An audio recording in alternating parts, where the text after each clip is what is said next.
हरियाणा में जेजेपी के 3 विधायक बीजेपी में हुए शामिल। सीएम नायब सिंह की मौजूदगी में रामकुमार गौतम, अनूप धानक, जोगीराम सिहाग ने थामा बीजेपी का दामन। साथ ही अंबाला की मेयर शक्ति रानी भी बीजेपी में शामिल। हरियाणा के जींद में सीएम नायब सिंह सैनी बीजेपी की जन आशीर्वाद रैली के कार्यक्रम में शामिल हुए। बीजेपी कार्यकर्ताओं को जीत का मंत्र दिया। हरियाणा के चरखी दादरी में आम आदमी पार्टी की रैली। केजरीवाल की पत्नी सुनीता केजरीवाल ने जनसभा को संबोधित किया। कहा, केजरीवाल के विकास कार्यों से पीएम मोदी करते हैं नफरत। अब 1 अक्टूबर की बजाय 5 अक्टूबर को होगा हरियाणा विधानसभा चुनाव। 4 अक्टूबर के बजाय 8 अक्टूबर को होगी जम्मू कश्मीर और हरियाणा विधानसभा चुनावों की मतगणना। हरियाणा में मतगणना की तारीखों में बदलाव पर बोले जयंत चौधरी। कहा, यह राजनीतिक दल नहीं बल्कि चुनाव आयोग का फैसला। सभी दलों को निर्णय का सम्मान करना चाहिए। श्रीनगर में पीडीपी अध्यक्ष महबूबा मुफ्ती की मौजूदगी में कई नेता पीडीपी में हुए शामिल। इस दौरान बोली महबूबा मुफ्ती। कहा, जम्मू कश्मीर में स्वतंत्र निष्पक्ष चुनाव होने की उम्मीद। लालू की पार्टी आरजेडी को छोड़ श्याम रजक की फिर जेडीयू में हुई वापसी। पिछले महीने 22 अगस्त को आरजेडी के महासचिव पद और प्राथमिक सदस्यता से इस्तीफा दिया था। जेडीयू में शामिल होने के बाद बोले श्याम रजक, कुछ लोग मोहरे चल रहे थे और मैं रिश्तेदारी निभा रहा था। अब नीतीश कुमार के साथ काम करना चाहता हूं। केरल के पालक्कड़ में आरएसएस की बैठक में बोले केंद्रीय मंत्री जेपी नड्डा। कहा, जनहितैषी और पारदर्शी है केंद्र सरकार। सबका साथ सबका विश्वास सरकार का मूल मंत्र। भ्रष्टाचार के खिलाफ सरकार की नीतियां सख्त। वाराणसी में सीएम योगी ने बीजेपी के सदस्यता अभियान को किया संबोधित। कहा, कांग्रेस और एसपी ने देश को बांटने का काम किया। बीजेपी ने देश में एकता लाने पर जोर दिया। महाराष्ट्र में विधानसभा चुनाव के ऐलान से पहले महाविकास अघाड़ी का शक्ति प्रदर्शन। मुंबई के हुतात्मा चौक के गेटवे ऑफ इंडिया तक एनडीए के प्रदर्शन में उद्धव ठाकरे और शरद पवार समेत तमाम बड़े नेता शामिल हुए। प्रदर्शन के दौरान पीएम मोदी पर उद्धव ठाकरे का हमला। कहा, इस गलती को नहीं मिलेगी माफी। पीएम ने जब माफी मांगी तो उनके चेहरे पर रहम था। नतमस्तक होना सिर्फ शब्दों में नहीं, क्रिया में भी दिखना चाहिए। महाराष्ट्र में प्रतिमा गिरने पर सियासी घमासान जारी। शिंदे सरकार के खिलाफ महाविकास अघाड़ी का प्रदर्शन जारी। हुतात्मा चौक से गेटवे ऑफ इंडिया तक निकाला विरोध मार्च।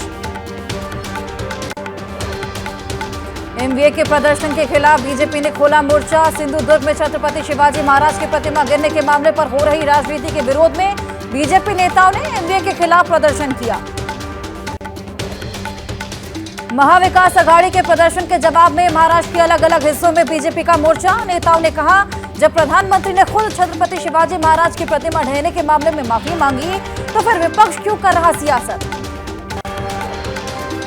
दिल्ली में आम आदमी पार्टी के खिलाफ बीजेपी के झुग्गी बस्ती जन आक्रोश अभियान की शुरुआत। सभी सांसद विधायक झुग्गी बस्ती में जाकर लोगों से पूछ रहे उनकी समस्याएं। बीजेपी के जन आक्रोश अभियान पर बोले दिल्ली बीजेपी अध्यक्ष वीरेंद्र सचदेवा। कहा, झुग्गी बस्ती के लोगों को हो रही बिजली बिल और पानी की समस्या। दिल्ली सरकार झुग्गी बस्ती के लोगों के साथ कर रही अनदेखी। झुग्गियों में पानी की किल्लत, बढ़ी हुई बिजली की दरें और गंदी नालियों की समस्या को लेकर केजरीवाल सरकार के खिलाफ बीजेपी का हल्ला बोल। मालवीय नगर में बीजेपी के विरोध प्रदर्शन में शामिल हुई सांसद बांसुरी स्वराज।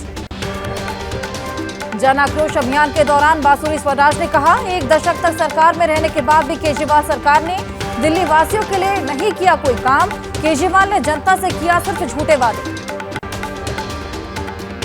आरक्षण की मांग को लेकर आरजेडी का आज पूरे बिहार में प्रदर्शन। ओबीसी एसटी एससी के लिए 65% रिजर्वेशन को अनुसूची 9 में शामिल करने की मांग। नीतीश कुमार पर तेजस्वी यादव ने साधा निशाना। कहा, बिहार में जाति जनगणना हुई तो चाचा नीतीश बीजेपी के साथ चले गए और इस पर रोक लगा दी गई। इससे तेजस्वी का नहीं, आम जनता का हुआ नुकसान। केसी त्यागी ने जेडीयू के राष्ट्रीय प्रवक्ता पद से इस्तीफा दिया। निजी कारणों का हवाला दिया। अब राजीव रंजन प्रसाद होंगे जेडीयू के राष्ट्रीय प्रवक्ता। जम्मू कश्मीर में विधानसभा चुनाव की तारीखों के ऐलान के बाद सियासी हलचल तेज। पीडीपी के मुख्य प्रवक्ता सुहेल बुखारी ने छोड़ी पार्टी। कांग्रेस का थामा दामन। लखनऊ में लोहिया विश्वविद्यालय में एलएलबी के छात्रा की संदिग्ध मौत की वजह साफ नहीं। LLB थर्ड ईयर की छात्रा अनिका थी। मृतक छात्रा के पिता NIA में IG हैं। महिला डॉक्टर हत्याकांड पर लोगों का आक्रोश जारी। कोलकाता की सड़कों पर एक बार फिर निकला हजारों लोगों का हुजूम। हाथों में पोस्टर बैनर के साथ लोगों ने लगाए वी वांट जस्टिस के नारे। पश्चिम बंगाल के हावड़ा में नाबालिग से रेप के मामले में बीजेपी का प्रदर्शन। जिला अस्पताल पहुंचकर बीजेपी कार्यकर्ताओं ने ममता सरकार के खिलाफ नारेबाजी की। पश्चिम बंगाल में महिला सुरक्षा पर फिर उठे सवाल। 24 घंटे के अंदर 4 रेप और छेड़खानी की वारदात। बीजेपी ने बोला हमला। सीएम ममता बनर्जी से इस्तीफे की मांग की। कोलकाता में पूर्व केंद्रीय मंत्री प्रतिमा भौमिक ने ममता सरकार पर साधा निशाना। कहा बंगाल में एक महिला मुख्यमंत्री, फिर भी बंगाल में हो रहे महिला अत्याचार। ममता सरकार में चल रही गुंडागर्दी। बंगाल में महिलाएं सुरक्षित नहीं। आंध्र प्रदेश के विजयवाड़ा में उफान पर नदी। आसपास के कई इलाकों में आई बाढ़। कमर तक इलाकों में भरा पानी। पानी के बीच से होकर गुजर रहे लोग। तेलंगाना के महबूबाबाद में भारी बारिश के कारण रेलवे ट्रैक पर चढ़ा पानी। कुछ हिस्सों में नीचे की जमीन भी खिसकी। विजयवाड़ा से वारंगल और दिल्ली से विजयवाड़ा तक की सभी ट्रेनों को फिलहाल रोका गया।